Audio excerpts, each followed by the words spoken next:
तो एक बार फिर से आपका स्वागत है और हम देख रहे हैं भाग 4 गिद्ध और मुर्दहिया के गिद्ध और लोक जीवन इसका शीर्षक है। और मुर्दहिया डॉक्टर तुलसी राम के द्वारा लिखित आत्मकथा है, बेहतरीन है, दलित समाज पर आधारित है। लेखक खुद दलित समाज से आते हैं और भाग 4 का पहला पार्ट हम लोग देख चुके हैं। अब देखते हैं दूसरा पार्ट। आइए शुरू करते हैं जहाँ पे हमने ख़त्म किया था। मुर्दहिया पर सारे जुड़े कर्मकांड संपन्न हुए। जोखू पांडे के हरवाहे जो जो जो द्वारा चमड़ा छुड़ाए जाने के बाद उसी के घर के एक रमौती नामक दलित महिला जो मुर्दहिया पर घास छील रही थी, उससे रहा नहीं गया। वह डांगर के लालचवश खुरपा लेकर गिद्धों से भिड़ गई और मरे हुए बैल का कलेजा काटकर उनके खूंखार चोचों से बचाते हुए घास से भरी टोकरी में छिपाकर घर आई। मेरे साथ अनेक दलित बच्चे यह नज़ारा देख रहे थे। सभी बच्चे चिल्लाने लगे, रमौती घरे डांगर ले जाती हाओ। शीघ्र ही यह खबर चौधरी चाचा तक पहुंच गई। 2 दिन बाद पंचायत बुलाई गई। रमौती के परिवार को कुजाति घोषित कर दिया गया और उसका सामाजिक बहिष्कार शुरू हो गया, क्योंकि आज़ादी के बाद तो डांगर गाय का मांस खाना अच्छा नहीं माना जाता था। मनौती डांगर पे रोक थी। यह बड़ा प्रचंड बहिष्कार था, यहाँ तक कि उसके परिवार से कोई बात तक नहीं करता था। सामाजिक बहिष्कार की पीड़ा से घबराकर कुछ दिन बाद रमौती के परिवार ने बिरादरी में शामिल होने की अपील की। चौधरी चाचा ने फैसला सुनाया कि उसका परिवार पूरी बिरादरी को सुअर भात की दावत देगा, जिसके बाद उसका कुजातिपन समाप्त किया जाएगा। अकाल की उस भूखमरी सुअर भात की यह दावत एक अनोखी घटना थी। अंतोगत्वा इस स्वादिष्ट दावत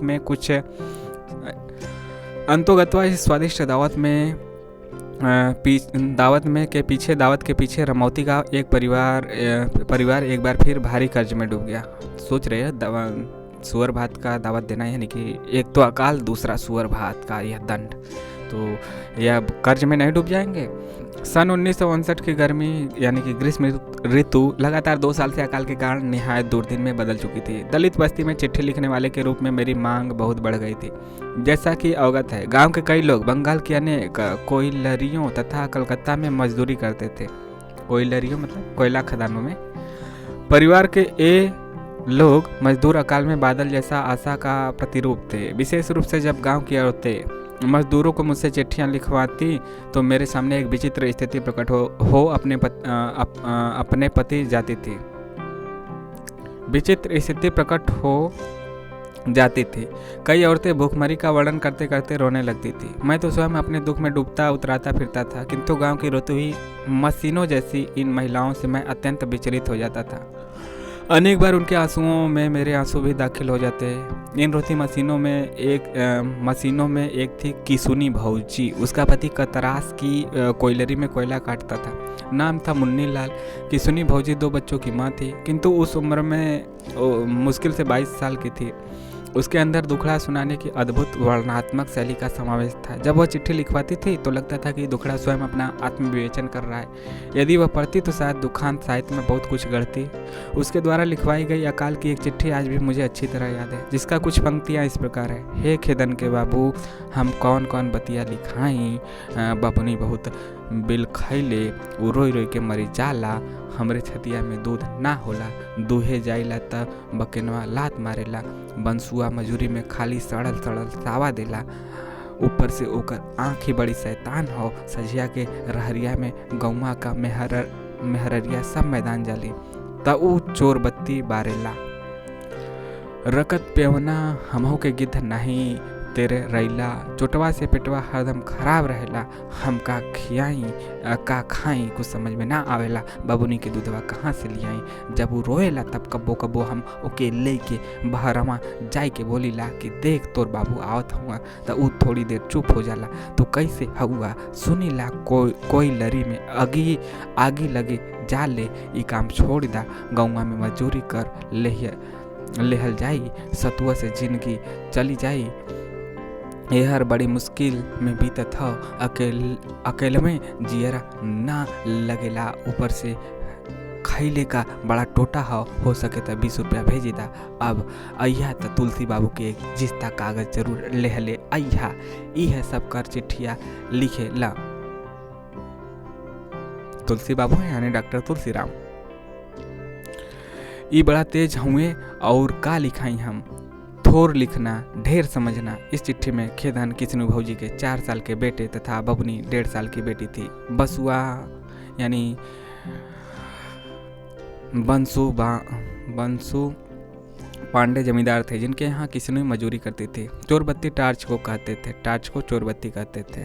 बकेनवा यानी बकेना भैंस थी, जो दोहते समय छटक जाती थी, मतलब एक टाइम लगती थी। वैसे आमतौर पे भैंस 2 टाइम लगती है, गाय भैंस, तो 1 टाइम लगती थी, और वो भी सही से नहीं, क्योंकि उसका दूध खत्म हो चुका था। ऐसे ही मिलते जुलते अनेक प्रकरण उस काल के दौरान मुझसे लिखवाए गए। मैं स्वयं उनकी यह सारी बैरन चिट्ठियाँ उसी अपने स्कूल पर स्थित एक पोस्ट बॉक्स में डाल आता। यह पोस्ट बॉक्स हाई स्कूल के प्रिंसिपल साहब के ऑफिस के सामने दीवार पर लालटेन की तरह टंगा हुआ रहता था। गाँव में जब भी डाकिया आता, बेसब्री से मेरी तलाश शुरू हो जाती। कई बार तो लोग मुझे गाय भैंस चराते हुए मुर्दैया पर आ जाते, फिर वहीं शुरू हो जाती चिट्ठियों की पाठशाला। मुर्दैया पर मेरा चिट्ठी वाचन न सिर्फ चिट्ठीधारी ही सुनता था, बल्कि शायद वहाँ के भूत पिशाच भी। इनके बीच फर्क इतना ही था कि भूत पिशाचों ने अपनी भूतनियों के लिए कभी मुझसे चिट्ठियाँ नहीं लिखवाई। वैसे जब भी मुर्दैया पर होता, मेरी कल्पना में यह बात जरूर आती कि यदि कोई भूत चिट्ठी लिखवाने के बहाने मुझे पकड़ लेगा तो मैं क्या करूँगा। मेरे घर वालों की एक ऐसी बकेना भैंस थी जो मुझे देखते ही बाँव बाँव बोलते हुए मेरे पास आ जाती और मुझसे चाटने लगती।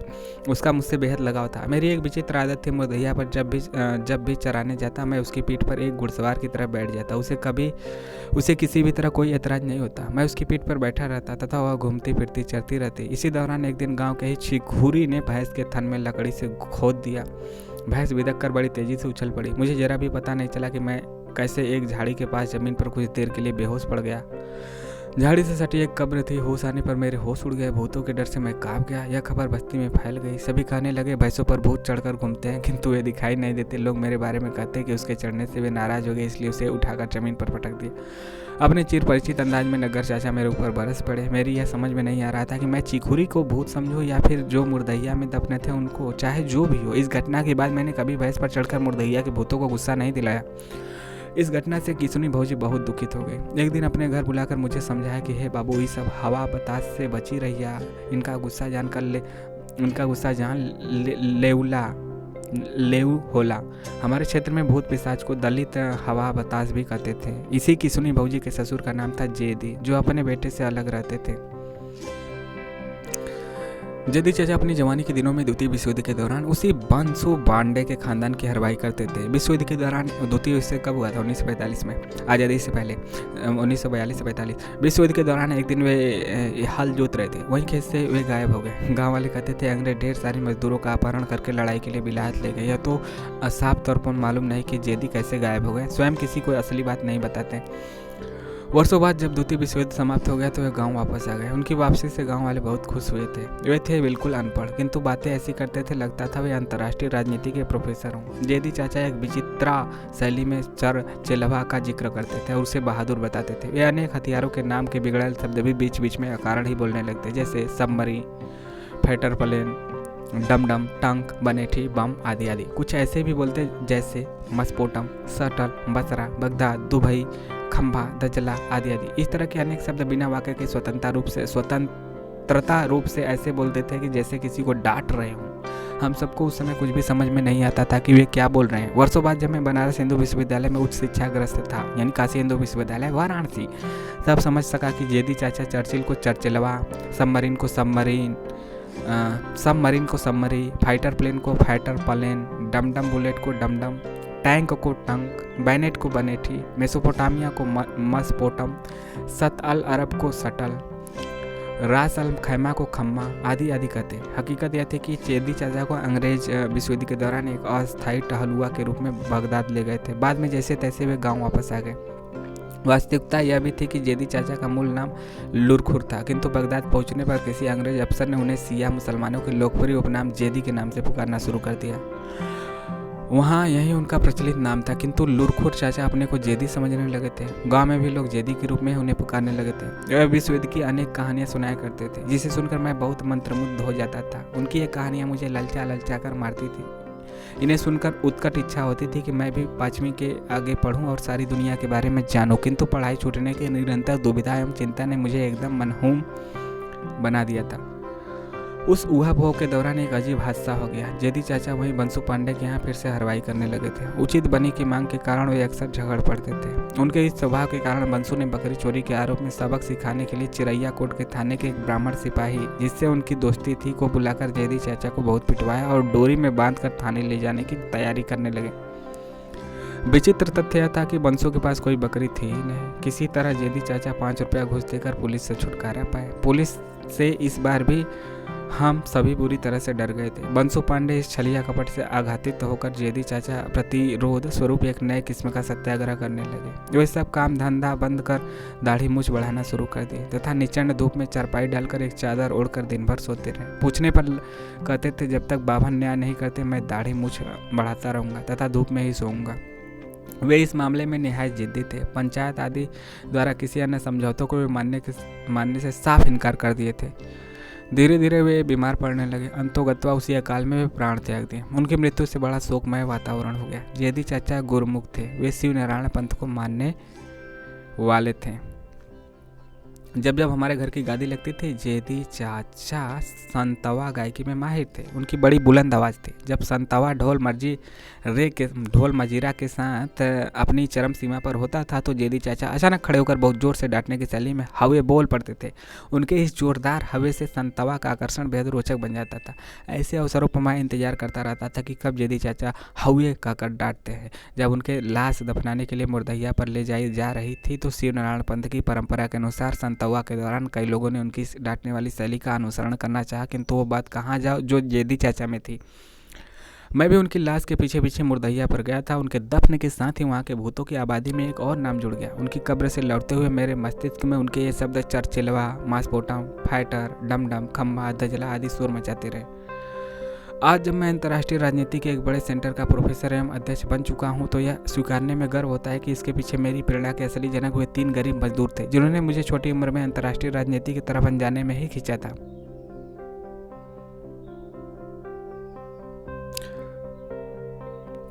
इनमें एक थे सोवियत संघ में सामूहिक खेती वाले मुन्नर चाचा, दूसरे डांग को डंगरिया करने वाले सोनई तथा तीसरे थे दढ़ियल जेदी चाचा।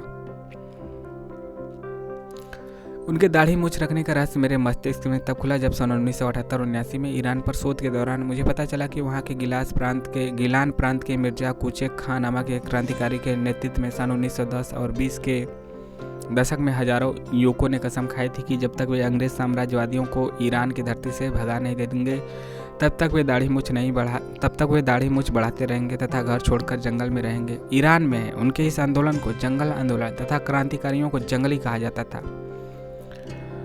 मिर्जा कुचेक खां लेनिन से पत्र व्यवहार भी करते थे। जाहिर है जेदी चाचा ने अपने बगदाद प्रवास के दौरान इन ईरानी जंगलियों के बारे में अवश्य कुछ सुना होगा, इसलिए उन्होंने उनका रास्ता अपनाते हुए बंसू पांडे के विरुद्ध विद्रोह का बिगुल फूंक दिया, जिसके चलते उन्होंने जान दे दी, किंतु क्रांतिकारी आदर्श नहीं छोड़ा। ऐसे थे भुक्खड़ क्रांतिकारी बगदाद रिटर्न जेदी चाचा। इस घटनाक्रमों के बीच मेरे साथ एक बड़ा रोचक हादसा हुआ। मेरे गांव के पड़ोसी परसुपुर के पत्तू मिसिर का एक पोखरा था जो मुर्दहिया के दक्षिण दिशा में 2 फरलांग की दूरी पर था। पोखरे के चारों तरफ भीटों पर नीम के बड़े बड़े पेड़, सैकड़ों पेड़ थे। पोखरे के ही पास एक विथाल मलदहिया आम का पेड़ था जिस पर बहुत बड़े बड़े आम के फल लगे हुए थे। मलदहिया आम कच्चे पर भी बहुत स्वादिष्ट होता था। मलदहिया हमें चोरी के लिए हमेशा प्रेरित करता रहता था। उन्हीं गर्मी की छुट्टियों के दौरान एक दिन मैंने चिखुरी के साथ ढेर सारा आम तोड़ने की योजना बनाई। मैं छिपते छिपाते मलदहिया पर चढ़ गया और बड़े बड़े आम तोड़कर नीचे फेंकने लगा। चिखुरी आमों को बिन बिन कर एक झोले में रखते रहे। प्रचंड अकालग्रस्त गर्मी में दोपहर का समय था। उस पेड़ से करीब 250 गज की दूरी पर पत्तू मिसिर का घर था। वे वहीं से मलदहिया की तरफ देखा करते थे। चिखुरी को कभी इधर तो कभी उधर पेड़ के इर्द गिर्द आम बिनते देख पत्तू मिसिर आशंकित होकर गालियां देते हुए लाठी लेकर दौड़ पड़े। उन्हें देखकर चिखुरी तुरंत भागकर मुर्दहिया की तरफ चले गए। मैं पेड़ पर काफ़ी ऊंचाई पर था, इसलिए नीचे नहीं उतर सका। इस बात से बुरी तरह डरा हुआ था कि आज पत्तू मिसिर बहुत पिटाई करेंगे। अतः एक डाल पर बैठे बैठे मैंने पत्तेदार कई टहनियों से अपने को ढक लिया। गलती से मेरा एक पैर डाल के नीचे लटक रहा था। पत्तू पेड़ के नीचे खड़े होकर अपनी लाठी को कमर के नीचे बेड़े बेड़े अपने दोनों हाथ से उठगाए ऊपर की तरफ अन्वेषी निगाहों से देखने लगे। संयोगवश उन्होंने मेरे लटकते हुए पैर को देख लिया। इसे देखते ही जय शुद्ध बाबा की जय, शुद्ध बाबा की जय कहते हुए पत्तू मिसिर पेट के बल जमीन पर गिर पड़े। बड़ी मुश्किल से अर्ध विक्षिप्त अवस्था में हकलाते हुए जय शुद्ध बाबा की जय शुद्ध बाबा की रट लगाते हुए अपने घर की तरफ गिरते पड़ते भागे। वे बहुत मोटे तोंद वाले व्यक्ति थे। उन्होंने पेट हौदे की तरह सामने लटका रहता था, इसलिए वे तेजी से न तो चल पाते थे न दौड़ पाते थे। घर पहुंचकर वे बीमार हो गए। एकाएक बुखार से ग्रस्त हुए अनिष्टकारी कल्पना में डूब गए। इस विकराल प्रलयकारी भय का रहस्य यह था कि उनके पोखरे पर स्थित एक बड़े नीम के पेड़ से कुछ वर्ष पूर्व शुद्ध नामक यहीं के गांव के एक दलित दतवन तोड़ते हुए गिरकर मर गए थे। अतः हमारे क्षेत्र में उन्हें पोखरे का सबसे खतरनाक भूत घोषित कर दिया गया था। अक्सर लोग निचंड दोपहरी में अकेले पोखरे पर जाने से बहुत डरते थे। संयोगवश पत्तू मिसिर मेरे लटकते पैर को शुद्ध भूत का पैर समझ बैठे। अतः उनकी दुर्दशा तो होनी ही थी। उनके ठीक करने के लिए उनके घर पर ओझाओं का जमघट लग गया। अंतोगत्वा पोखरे पर शुद्ध बाबा को उन्होंने मुर्गे की बलि तथा नीम के पेड़ के जड़ में एक बोतल शराब की आहुति देकर अपने इस भूतय मनोरोग से छुटकारा पाया। शुद्ध भूत की सच्चाई पर हमारी दलित बस्ती के लोग काफी दिनों तक खूब चुटकी लेते हुए हंसते रहे। यहाँ तक कि लोग रिश्तेदारों के गाँव आने पर उन्हें भी सुना सुनाकर खूब मजा लेते रहे। इस घटना से उत्पन्न प्रश्न से संभवतः अकाल की भूखमरी में हमारी बस्ती के दलितों को रुक रुक कर थोड़ी देर के लिए एक क्षणिक राहत अवश्य मिलती रही। और मैं वर्षों से आज तक यही सोचता रहा कि आम के लालच में मलदहिया पेड़ पर चढ़ाकर एक साधारण चोर जब वहां से उतर कर भागा तो एक खतरनाक भूत बन गया। इस घटना में बस्ती में मैं एक बेहद लोकप्रिय मनोरंजन का पात्र बन गया। इसी बीच गांव में कलकत्ता से एक चिट्ठी आई। चिट्ठी उस समय के हिसाब से 5 पैसे वाले पोस्ट कार्ड पर टूटे हुए शब्दों में लिखी हुई थी। प्रचलन के अनुसार डाकिया हमारे घर चौधरी चाचा को चिट्ठी देने आया और बोला कि मुरबी दास की चिट्ठी है। चौधरी चाचा ने कहा मुरबी दास नाम का कोई व्यक्ति गाँव में है ही नहीं। डाकिया ब्राह्मणों की बस्ती में चला गया और अनेक लोगों को पोस्ट कार्ड दिखाया। हर एक पढ़ा लिखा ब्राह्मण पोस्ट कार्ड पर लिखे पते की गुत्थी सुलझाने में लगा रहा, किंतु मुरबी दास किसी के पकड़ में नहीं आया। गुत्थी डाकिया के लिए एक भयंकर चुनौती बन गई। इसका कारण यह था कि उस जमाने के डाकिया बेहद ईमानदार और जिम्मेदार व्यक्ति होते थे। अतः वह डाकिया मानसिक रूप से बिल्कुल उलझ गया था। पूरे गाँव की फेरी के बाद डाकिया एक बार फिर दलित बस्ती में आया। संयोगवश हमारे घर के पड़ोस में रहने वाले फेरू काका से उसकी मुलाकात हो गई। फेरू काका ने कहा कि एक चिट्ठी तुलसिया को दिखाई जाए। मैं उस समय मुर्दहिया पर भैंस चरा रहा था। फेरू काका से ही मुझे मुर्दहिया से जोरदार आवाज़ लगाकर बुलाया। फेरू काका ने ही। मैं घबराया हुआ आया क्योंकि अपने नग्गर चाचा से बहुत डरता था। मन में एक आशंका थी कि कोई गलती जरूर हुई है, इसलिए बुलाया गया है। खैर घर पहुंचने पर डाकिया ने मेरे हाथ में चिट्ठी दे दी और कहा कि देख तो बेटा, ई केकर चिट्ठी है। उस पोस्ट कार्ड पर पता लिखे हुए हिस्सों को मैं ऊपर नीचे दाएं बाएं हर दिशा से देखता रहा। पूरा पता यूँ लिखा था, पावल मुरबी दास, ग्राम धर्मपुर, थाना चिरैया कोट, जिला आजमगढ़। चिरैया कोट, धर्मपुर, मुरबी दास। मैं नाम वाली लाइन को बार बार पढ़ता रहा, हद से ज़्यादा उलझ जाता। इस उलझन में डाकिया भी जल्दबाजी में नहीं था, इसलिए वह भी गुत्थी हल होने तक वहाँ रुकने के लिए तैयार था, जिसका एकमात्र कारण था कि हमारे गांव का पता एकदम सही था। काफ़ी देर तक माथा पच्ची के बाद मेरा दिमाग चल पड़ा।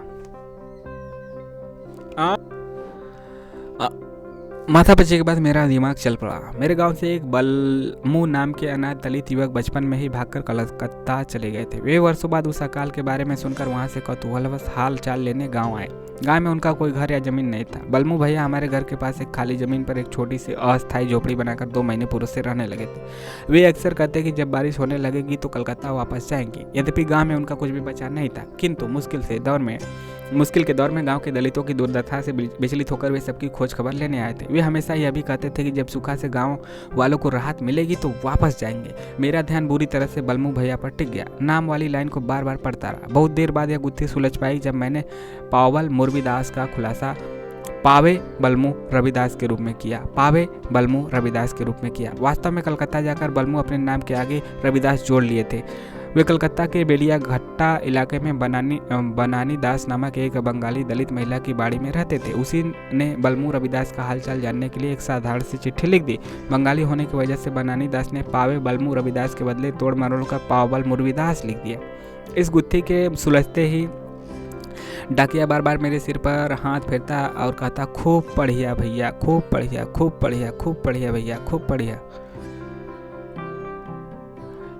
इस घटना के बाद फेरू काका मेरे सबसे बड़े प्रचारक बन गए। मुरबीदास का रहस्य खोलना मेरे लिए एक आर्किमिडीज या न्यूटन जैसा वैज्ञानिकों द्वारा आविष्कृत किसी वैज्ञानिक फार्मूले से कम नहीं था। अकात प्रशंसा मिली थी। फेरू काका गर्व से कहते रहते कि मेरे आगे गांव के सारे बाभन फेल हो गए। इन तमाम खट्टी मीठी यादों के बीच न जाने कहाँ से भटकता हुआ एक भूखा लमकुरियवा बानर यानी काले मुंह तथा लंबी पूंछ वाला बंदर आ गया। हमारे पूरे क्षेत्र में किसी भी तरह के बंदर का कहीं अता पता नहीं होता था, इसलिए उसका गाँव में आना तरह तरह की अटकलबाजी को जन्म दे गया। कोई कहता वह लमकुरियवा भूत है तो कोई कहता हनुमान जी हैं। किंतु गांव के सारे बच्चे और युवक उसे मनोरंजन का एक रोचक साधन समझ बैठे। क्या दलित क्या बाभन, सभी उसका पीछा करने लगे। उसे खदेड़ने की प्रक्रिया में इधर उधर पड़े सारे कंकड़ पत्थर साफ हो गए। चूंकि हमारे गांव में अनगिनत पेड़ तथा जंगल थे, इसलिए वह बंदर कभी किसी एक पेड़ पर तो कभी कंकड़ों पत्थरों की बौछार से ऊबकर दूसरे पर छलांग लगा देता। शीघ्र ही कंकड़ों पत्थरों का हुजूम भी एक पेड़ से दूसरे पेड़ की तरफ चल पड़ा। बीच बीच में बंदर गुस्सा होकर चिचियाने लगता। उसका यह चिचियाना मनोरंजन की आग में घी का काम करने लगा था। परिणाम स्वरूप कुछ और कंकड़ पत्थर उसे अपने निशाने पर ले लेते और घंटों तक गांव के अनेक दिशाओं में स्थित विभिन्न पेड़ों पर भागता रहा। अंतुगत्ता भागते ही वह बरम बाबा के चौरे के पास स्थित एक विशाल आम के पेड़ पर चढ़ गया। वह सबसे ऊपर की डाली पर बैठ गया, जहां पत्थरों का पहुंचना कठिन था, क्योंकि वे पत्थर मार सारे योद्धा भी थक चुके थे। अंत में बंसु पांडे अपनी बसवार से एक लंबा बांस कटवाकर उसकी लग्गी बनाकर बंदर को खोदने लगे। इस नए हथियार से वह बिल्कुल घबरा गया। वह चिल्लाता हुआ रौद्र मुद्रा में पेड़ से कूदकर जमीन पर आ गया और गांव के पश्चिम स्थित ताल को तरफ भागा।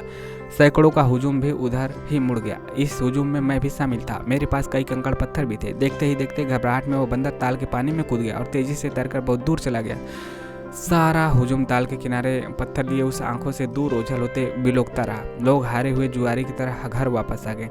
इस बंदर कांड के बाद जेठ महीने की झुलसा देने वाली गर्मी अपनी चरम सीमा पर थी। आषाढ़ आने पर स्कूल खुलने वाले थे। 5वीं कक्षा के बाद पढ़ाई का विकराल दानव अनिश्चयता की स्थिति में मेरे सामने आने लगा। कोई रास्ता मिल जाने की तलाश में मैं अपने ननिहाल आजमगढ़ के प्रसिद्ध गाँव तरवा चला गया।